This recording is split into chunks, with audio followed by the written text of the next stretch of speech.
Good morning, everyone. As you know, we are revising the tense.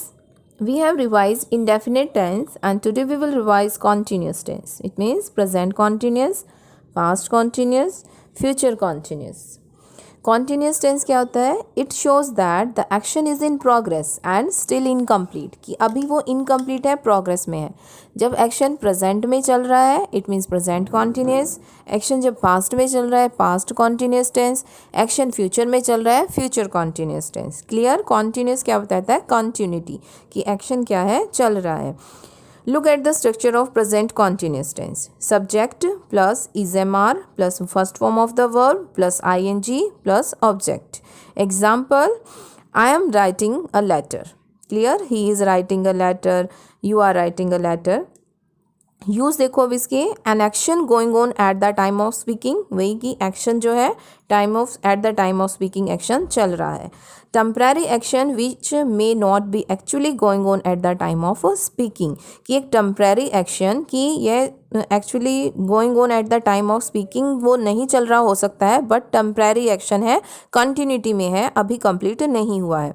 Definite arrangement in the near future, कि जब हम near future की कोई planning करते हैं तभी हम प्रेजेंट कॉन्टिन्यूस टेंस का यूज़ करते हैं. Here are some words: still, nowadays, these days, at this time, at present, at the moment.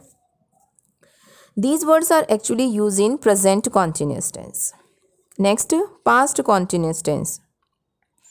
Look at the structure of past continuous tense. Subject plus was verb plus first form of the verb plus ing plus object. Example, he was writing a letter. Action that was in progress at some time in the past, कि past में किसी time पर action क्या है, progress में है. Next, future continuous tense. Structure of future continuous tense. Subject plus will shall plus be plus first form of the verb plus ing plus object. Example, he will be writing a letter. Use क्या है? Actions which will be in progress at a time in future, कि future में किसी time पर जब action progress में होता है तो क्या है? Future continuous tense. Clear? Look at the examples of present, past and future continuous tense. First one is, he is taking online class. She is reading a book. It means action is going on at the time of speaking. कि speaking के time पर action चल रहा है कि वो online class ले रहा है, वह एक बुक रीड कर रही है. Next one, they are building a new house, कि वे एक नया हाउस बना रहे हैं. He is working in a factory these days, इन दिनों वो एक फैक्ट्री में काम कर रहा है.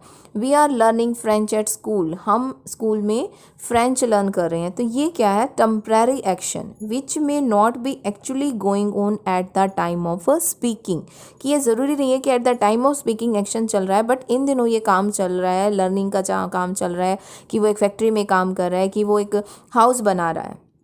Clear? Next, I am going to London next week, कि नेक्स्ट वीक मैं लंदन जा रहा हूँ. ये क्या है? नियर फ्यूचर की जो प्लानिंग की, एक definite arrangement in the near future, कि फ्यूचर की एक अरेंजमेंट कि मैं लंदन जा रहा हूँ. At this time I am speaking from Kanpur. Clear? कि इस समय मैं कानपुर से बोल रहा हूँ. It means at the time of speaking action is going on. Next one, I was playing in the garden when he came. ये एग्जाम्पल है पास्ट कॉन्टीन्यूस टेंस का. ही केम, केम जो वर्ड है पास्ट इंडेफिनेट टेंस है. वर्ब किसको show कर रही है? Past indefinite. तो जहाँ पर पास्ट टाइम शो होता है, पास्ट टाइम गिवन होता है, तब हम जाते हैं पास्ट कॉन्टीन्यूस टेंस में, कि जब वह आया, आई was playing in the garden, में गार्डन में खेल रहा था. ठीक है, तो एक एक्शन जो है वो चल रहा था, वो कौन सा था? Playing. When I reached home my mother was cooking food, कि जब मैं घर पहुंचा मेरी मदर क्या कर रही थी? खाना बना रही थी. तो एक्शन कौन सा गोइंग ऑन है? कौन सा एक्शन चल रहा है जब मैं घर पहुंचा? कि मदर खाना बना रही थी. तो रीच्ड जो है वो पास्ट इंडेफिनेट टेंस है. It means second form of the verb that is shown, कि एक्शन जो है वो आपका पास्ट टेंस में है. Next one, at 9 PM I was having my dinner, कि 9 बजे मैं मेरा डिनर कर रहा था. तो यहाँ भी क्या है? टाइम गिवन है पास्ट का, कि उसे कहा कि 9 बजे मैं डिनर कर रहा था. At this time tomorrow we will be watching a movie. अब देखो टुमारो यहाँ पर आ गया. It means future times show कर रहा है. एट दिस टाइम क्या शो कर रहा है? कॉन्टीन्यूस. तो ये बन गया आपका फ्यूचर कॉन्टीन्यूस टेंस, कि कल इस समय he will be watching a movie, कि वो एक मूवी देख रहा होगा. Next one, we shall be waiting for you when you come back.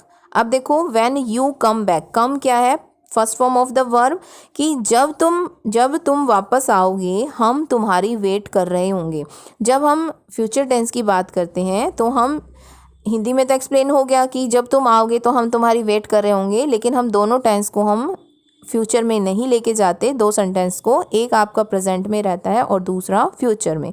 तो यहाँ आ जाएगा we shall be waiting for you when you come back. Present indefinite tense के साथ हमने क्या यूज़ किया यहाँ पर, फ्यूचर कॉन्टिन्यूस टेंस, और ऊपर past perfect, past indefinite tense के साथ पास्ट कॉन्टिन्यूस टेंस चलेगा, क्योंकि जब पास्ट की बात हो रही है, पास्ट टाइम गिवन है, तो हम किस में चले जाएंगे, पास्ट में।